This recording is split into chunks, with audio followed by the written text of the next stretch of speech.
Hola, ¿qué tal? Es un placer estar delante de ustedes para participar de la meditación de la palabra de nuestro Dios. Quiero que pensemos en esta ocasión en la demanda de Dios a Abraham. La demanda de separación. Y para ello estaremos meditando en el verso 1 de Génesis capítulo 12. Génesis 12, 1. La demanda de separación. Fue la demanda de Dios para Abraham. Y quiero que pensemos en esa demanda. Génesis 12, 1 dice: pero Jehová había dicho a Abraham: vete de tu tierra y de tu parentela y de la casa de tu padre a la tierra que te mostraré. Oremos. Señor, te damos gracias porque tenemos oportunidad de meditar en tu palabra y para eso te pedimos ayuda, dirección. Haznos entender, Señor, la verdad que quieres que aprendamos en esta ocasión. Dirígenos, Señor, y que tu nombre sea honrado al meditar en tu palabra y también con los resultados de esa meditación. Oramos en el nombre de Cristo Jesús. Amén. Vete de tu tierra y de tu parentela y de la casa de tu padre a la tierra que te mostraré. ¿Alguna vez ha pensado en cambiar de vida? ¿Alguna vez ha pensado en transformar su vida por completo? Miren, esto fue lo que le sucedió a Abraham. Dios llamó a Abraham a cambiar su vida por completo. Dios llamó a Abraham a abandonar su vida, su estilo de vida y marcharse de todo lo que él conocía. Un cambio de vida total, completo. Un cambio de vida. Cuando nosotros leemos que Dios le dice a Abraham: vete de tu tierra y de tu parentela y de la casa de tu padre a la tierra que te mostraré. Y cuando leemos que Abraham se va, pareciera algo simple, pareciera algo sencillo. Solo obedecer, solo seguir la instrucción de Dios e irse. Pero cuántas cosas implicaba esto, cuántas cosas. A Abraham se le dijo que saliera de la casa de su padre, que saliera de su tierra, de su parentela. Hermanos, el llamado de Dios a Abraham era un llamado de separación, una demanda de separación. Separarse de la casa de su padre, separarse de sus parientes, separarse de su tierra. Una demanda de separación. No es fácil, no es fácil. Cuando es necesario hacer cambios, unos cambios completos, totales, no es algo fácil. Hace años, cuando yo vine al seminario a Nogales, era una ciudad que yo no conocía. No conocía a nadie allí en Nogales, a nadie. No conocía las iglesias de Nogales, no conocía a los hermanos de Nogales, no había familiares en ese lugar. Venía o iba a un lugar desconocido. 19 años aproximadamente tenía yo. Creía que yo podía hacer muchas cosas en esa edad. Suele suceder a esa edad. Cuando yo llego a Nogales, ni siquiera sé cómo llegar al seminario. Y aunque tomé un taxi, un medio de transporte, les dije a dónde quería llegar y me trajeron paseando un buen rato y no pude dar con el lugar. Al fin hice una llamada por teléfono y fueron a recogerme. Y fue a recogerme a alguien que yo no conocía. Allí nos presentamos, fuimos al seminario Y recuerdo que empecé a asistir a una iglesia donde cantaban himnos que yo no conocía, coros que yo no conocía. Y de repente yo comentaba con alguien, pues ya se me están olvidando los himnos que conocía allá en mi tierra y todavía no me puedo aprenderlos de acá. Era algo desconocido, algo desconocido. No es fácil los cambios, no son fáciles los cambios. A Abraham se le dijo, vete, se le estaba demandando que dejara su tierra, que dejara sus parientes, que dejara la casa de su padre. Abraham debía separarse de sus seres queridos, debía separarse de sus padres, debía separarse de sus abuelos, de sus primos, de sus tíos, de sus tías, debía de separarse de la familia a la que estaba unida con sangre o por sangre.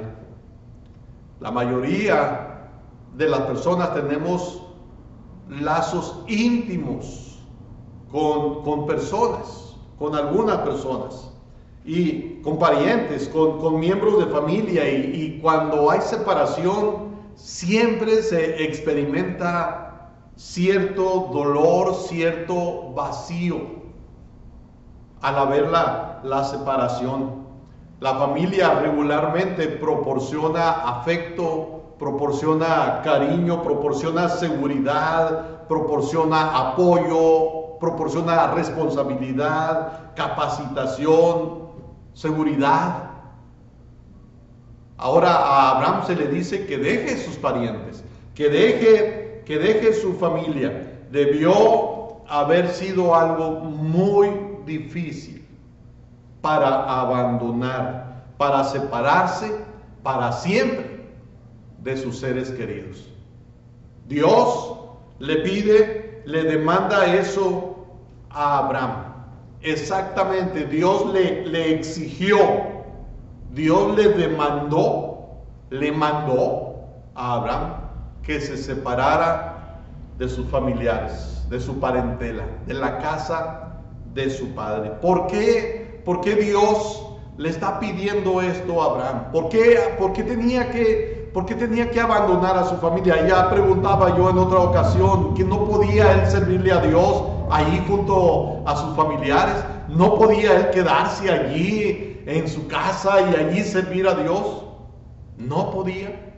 ¿Por qué razón esa exigencia, esa demanda de que dejara su parentela? ¿Por qué? Hermano, nosotros leemos en la Biblia que la parentela de Abraham llevaba vida inmoral, que la parentela de Abraham eran perversos, llevaban una vida de anarquía, esto es, una vida donde cada quien hacía lo que bien le parecía. La familia de Abraham había recibido una influencia fuerte de los vecinos, se habían entregado a lo mundano de esa época. Y por eso Dios le tuvo que decir a Abraham, salte de allí, salte de allí. Dios tenía planes para Abraham, pero para que se pudieran lograr esos planes era necesario que abandonara su parentela, que abandonara su familia. La Biblia dice, hermanos, que la familia de Abraham se había vuelto idólatra. Era una familia idólatra. Habían rechazado al único Dios verdadero y habían adquirido para ellos ídolos hechos por manos de hombres. Y Dios no podía cumplir su propósito en Abraham si Abraham continuaba allí. Era necesario que Abraham saliera. Dije, la familia de Abraham se había vuelto idólatra, pero también se había vuelto inmoral, se había vuelto anárquicos, ya lo comentaba ahorita.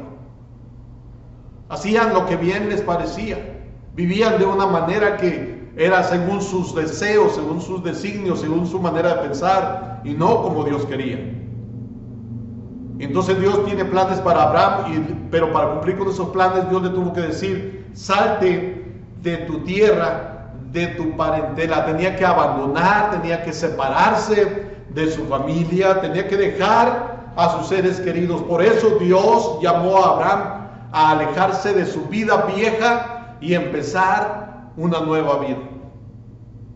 Esas fueron las razones para que Dios le hiciera esa demanda. Una demanda de separación. Debía de tomar para sí una vida separada del mundo, separada de los placeres del mundo. Y cuando hablamos de una vida separada del mundo, estamos hablando que era necesario que pusiera a Dios en su vida por delante de todo. Por delante de todo. Y delante de todo incluía a la familia, incluía a los parientes, incluía a los amigos. En Mateo, el capítulo 22, a Jesús se le hizo una pregunta y él contesta con esas palabras. Mateo 22, verso 37 y 38. Dice, Jesús le dijo: amarás al Señor tu Dios con todo tu corazón y con toda tu alma y con toda tu mente. Este es el primero y grande mandamiento. El segundo es semejante: amarás a tu prójimo como a ti mismo. Fíjense cómo Jesús da respuesta a la pregunta que le hicieron. Dice, amarás al Señor tu Dios. Y empieza a decirle cómo había de amarse a Dios. Hermanos, Dios quiere que lo pongamos a Él en nuestra vida delante de todo. Quiere ser el primero en nuestra vida, incluso primero que nuestra familia. Incluso primero que nuestra familia. Eso es lo que se le está pidiendo a Abraham. Y noten esto, hermanos. Cuando Jesús dice este mandamiento, dice, amarás al Señor tu Dios. Está hablando de una relación personal con el Dios único y verdadero. Por supuesto, la persona que tiene esa relación con Dios, una relación personal, es la que va a poder amar a Dios primero que a todo lo demás. Va a poner a Dios delante en su vida, delante de todo. Dios va a ser el primero que todo. Dije incluso que la familia.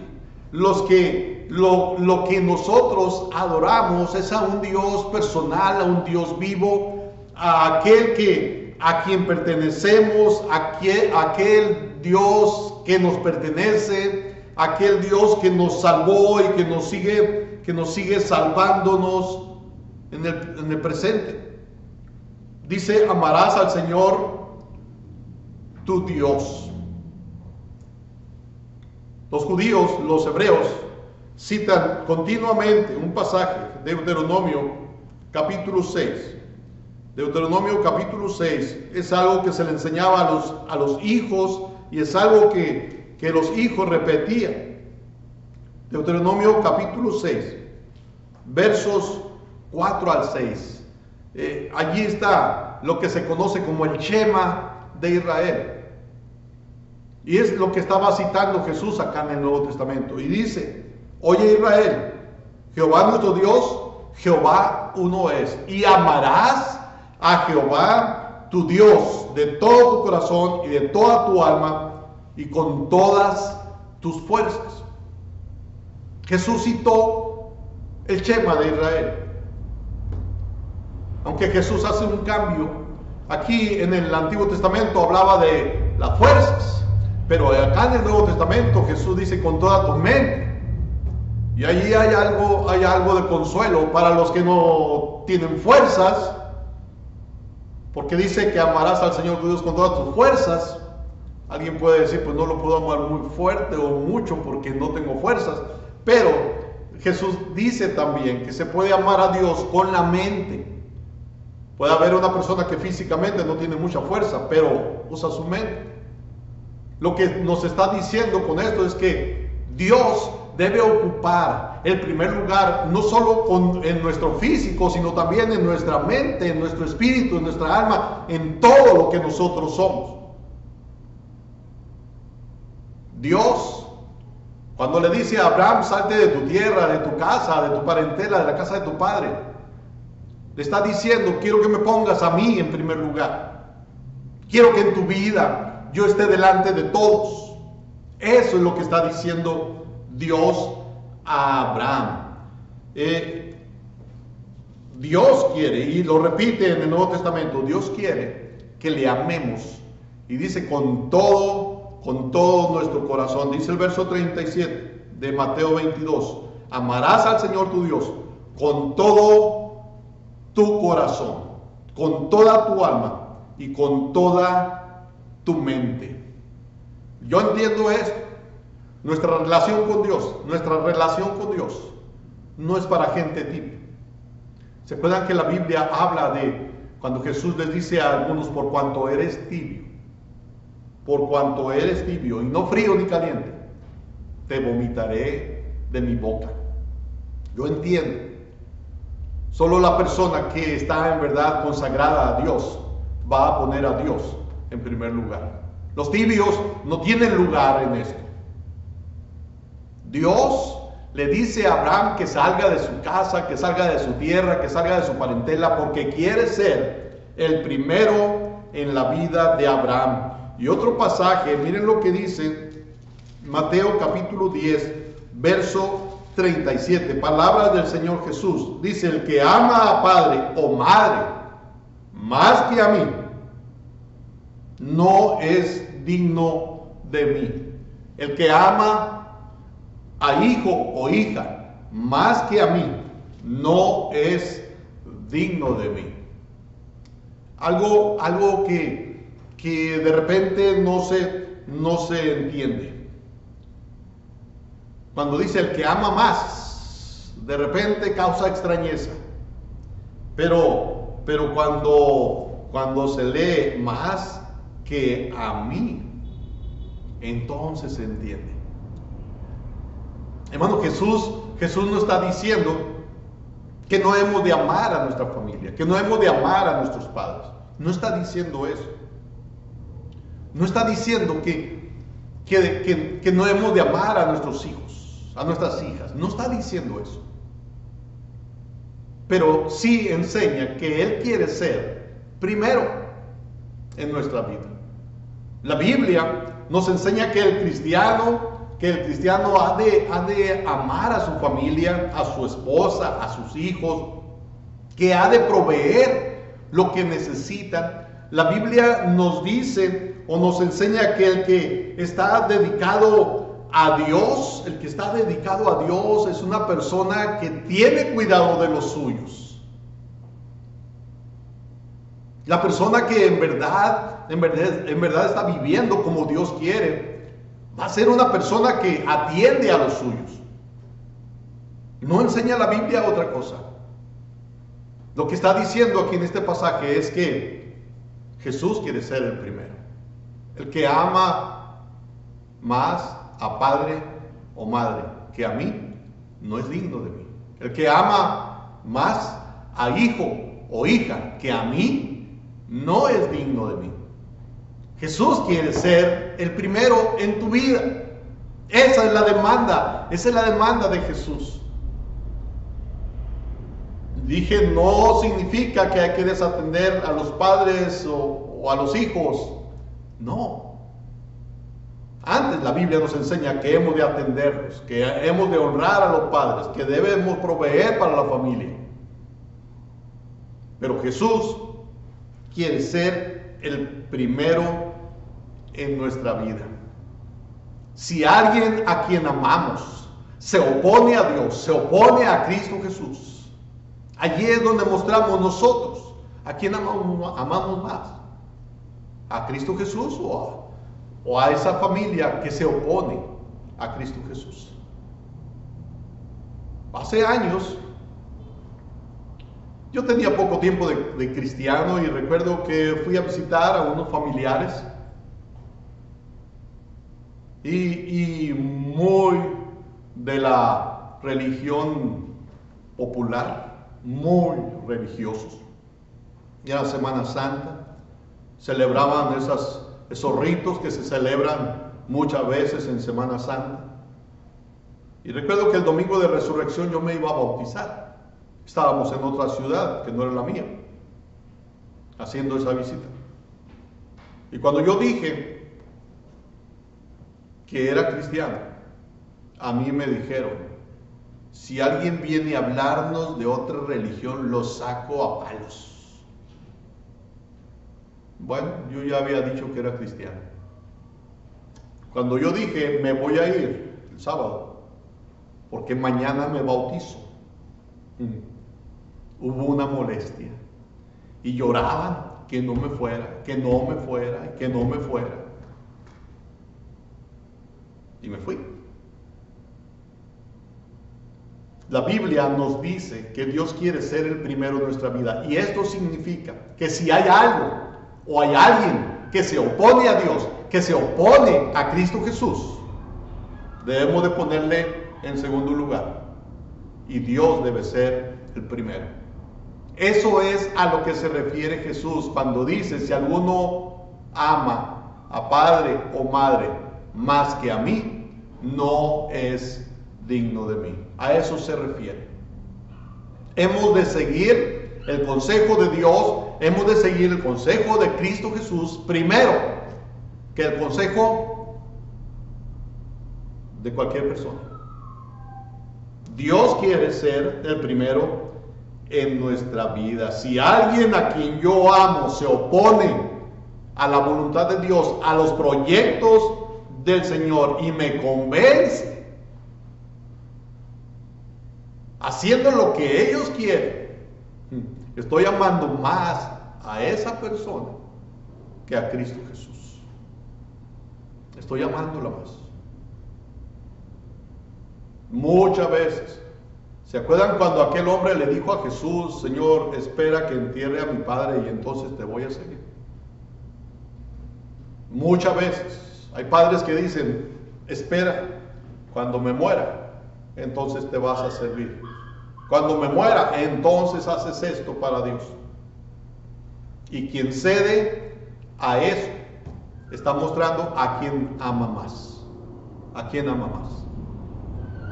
Jesús quiere que nosotros le amemos a Él, que le pongamos a Él en primer lugar. Sí es cierto, hermanos, sí es cierto que en algún sentido todos hemos fallado en alguna ocasión.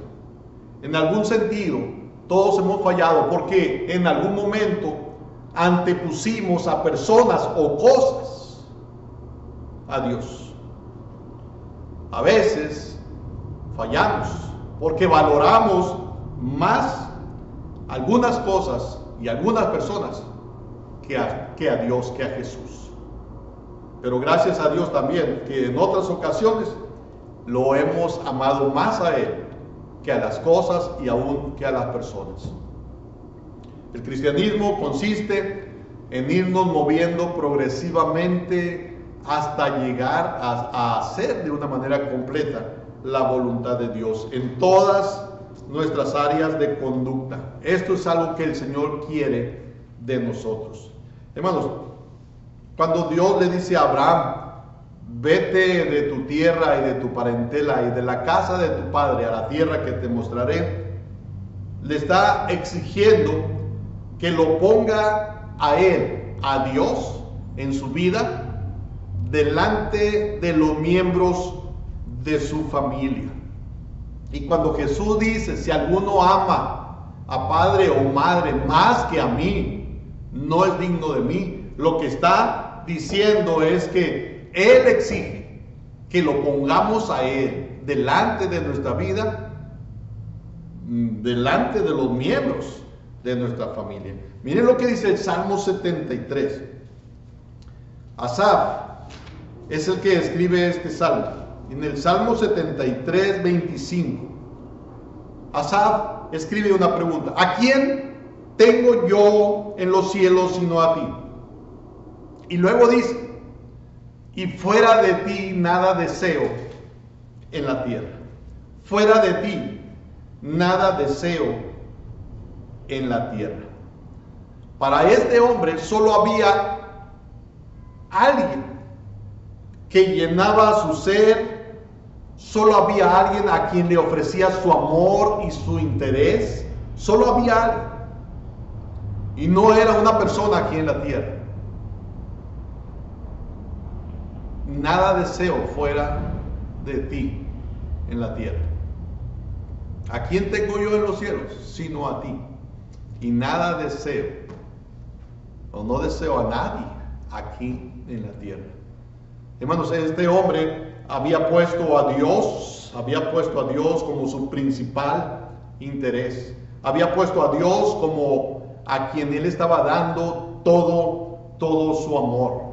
Era Dios. A nadie deseo aquí en la tierra, nada deseo aquí en la tierra, ni a nada ni a nadie. Era un hombre que estaba dedicando su amor y su interés a Dios. Dios era el único que le llenaba. Y yo quiero preguntarte, ¿puedes decir lo mismo que Asaf?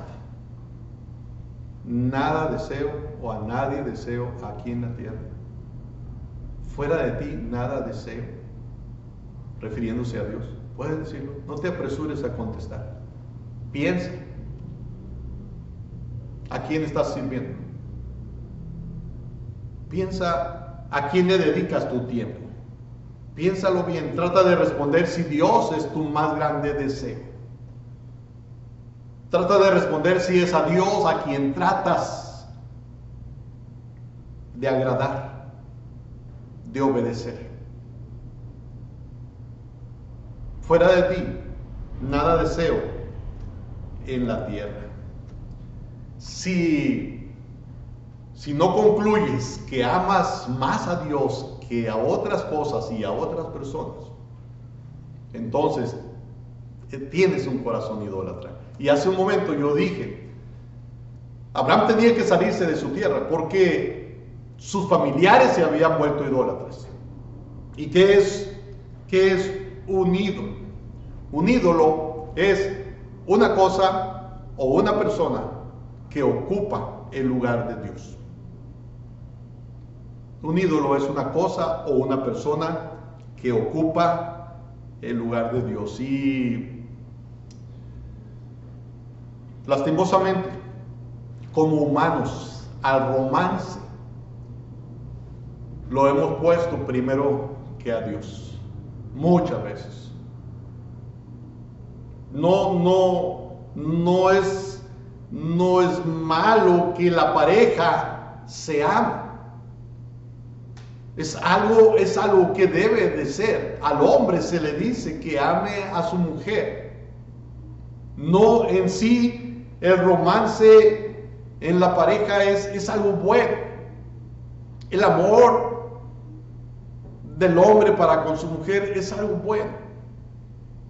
El problema es cuando se ama más a alguien o a algo en lugar de poner primero a Dios.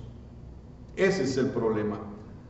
En nuestra sociedad, en nuestra época, al romance se le pone como sustituyendo a Dios. Y la Biblia nos dice, amarás al Señor tu Dios con todo tu corazón.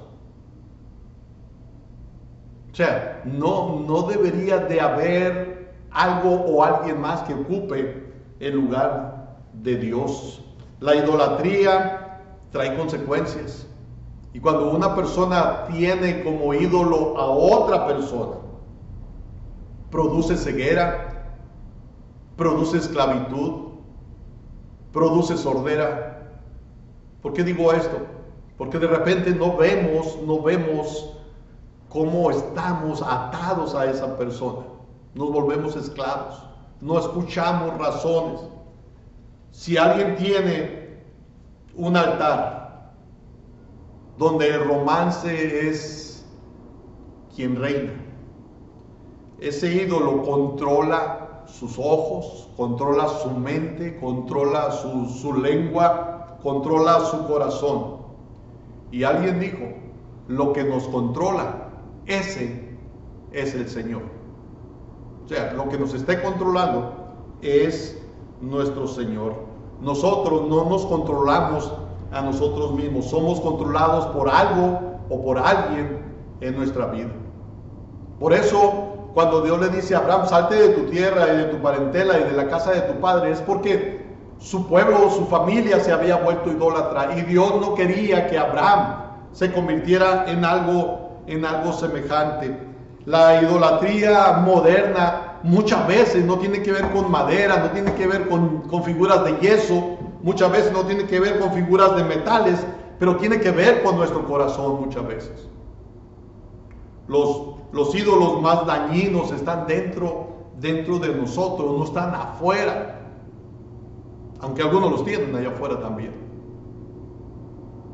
Dios le tuvo que decir a Abraham, salte de tu tierra y de tu parentela. Y lo curioso es que muchas veces, hermanos, nuestro ídolo en sí no es algo malo, como puede ser los hijos. No es que sean malos, pero un hijo se puede convertir en un ídolo. Un hijo se puede convertir en la persona a la que más amamos. Y Dios pide, Dios exige, Dios demanda ser el primero en nuestro corazón, en nuestro amor, en nuestro servicio, en nuestro todo. Dios pide ser el primero. El dinero puede ser una de las cosas que es nuestro ídolo, pero dije también puede ser nuestros hijos. Quiero decirles esto, de repente cuando leo Génesis capítulo 22, cuando Dios le dice a Abraham que le ofrezca a su hijo, de repente pienso, ¿sería que Abraham estaba amando demasiado a su hijo? ¿Sería que Abraham estaba centrándose más en su hijo, lo había adquirido, lo había tenido junto con su esposa cuando ya eran muy ancianos? Y para un hebreo el tener un hijo y varón era lo máximo, porque así su descendencia podría seguir continuando esa descendencia. ¿Sería que Abraham estaba haciendo de su hijo un ídolo? Por eso Dios se lo pidió. Miren lo que dice Génesis capítulo 22. En el verso 2, Dios está hablando con Abraham y le dice a Abraham, dice desde el verso 1, aconteció después de estas cosas que probó Dios a Abraham y le dijo, Abraham, y él respondió, heme aquí. Y dijo, toma ahora tu hijo, tu único, Isaac, y luego le recalca, a quien amas, y vete a tierra de Moria, y ofrécelo allí en holocausto sobre uno de los montes que yo te diré. Un hijo. Eso era lo que más deseaba Abraham. Ahora lo tenía. Y Dios se lo estaba pidiendo. Ofrécelo. Hermanos, Dios quiere ser el primero en nuestra vida. Dios quiere ser el primero.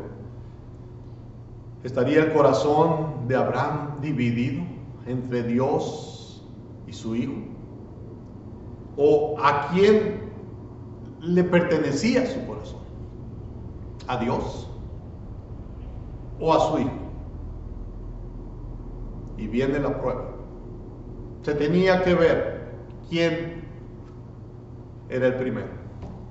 Y la Biblia dice que muy temprano Abraham enalbarda su asno, salen unos criados y su hijo junto con él. Va a ofrecérselo a Dios. No es fácil renunciar a lo que se ama. No es fácil. Abraham iba a ofrecer a su hijo. Él creía que Dios podía levantarlo de entre los muertos. De forma figurada fue levantado, así dice el escritor de Hebreo. Dios quiere ser el primero en nuestras vidas. Por eso Dios demanda una vida de separación, una vida apartada para Él. Spurgeon escribió una carta a su hijo y le dice, no me gustaría que tú siendo llamado por Dios para ser misionero, mueras millonario. No me gustaría que siendo apto para ser misionero, fueras coronado rey. Lo que Spurgeon le estaba diciendo a su hijo: primero Dios, tu servicio a Él. También Juan Mott, otro hombre de Dios, el presidente Coolidge, le pidió que fuera embajador en Japón. Mott dijo: señor presidente, desde que Dios me llamó para ser su embajador, ya no tengo oídos para otros llamamientos. Y Billy Graham habló de un misionero que cuando la empresa Standard Oil buscaba un hombre para mandarlo al lejano oriente, escogieron a un misionero para que él fuera ese hombre, que fuera su representante en Japón. Primero le ofrecieron $10,000 al año y él rehusó. Luego le ofrecieron 25,000 y él dijo no. Nuevamente le ofrecen $50,000 y él rechazó. Cuando le preguntaron qué tiene de mal, él contestó: su precio es muy bueno, pero el trabajo insignificante. Dios me ha llamado para que sea misionero. Cuando Dios quiere ocupar el primer lugar en nuestra vida. Benditos de Dios aquellos que le han puesto primero, que son capaces de renunciar a todo para que Dios sea el primero en su vida. Que Dios nos ayude a ponerlo a Él en primer lugar. A Abraham se le dijo: vete de tu tierra, de tu parentela y de la casa de tu padre a la tierra que te mostraré. Y la Biblia dice que Abraham salió sin saber a dónde iba, solamente obedeciendo la voz de Dios. Que Dios nos ayude a ser obedientes y ponerlo a Él en primer lugar. Dios quiere ser el que esté al frente de todo en tu vida, aún de tus familiares. Oremos. Señor, te damos gracias porque podemos entender cuál es tu voluntad y te pedimos ayuda para que seas tú el primero de nuestras vidas. Ayúdanos para eso, Señor. A cada uno de los oyentes, a cada uno de los que estamos participando en esta transmisión, danos el poder para ponerte a ti en primer lugar. Ayúdanos, Dios, que seamos obedientes a tu voluntad. En el nombre de Cristo estamos orando. Amén.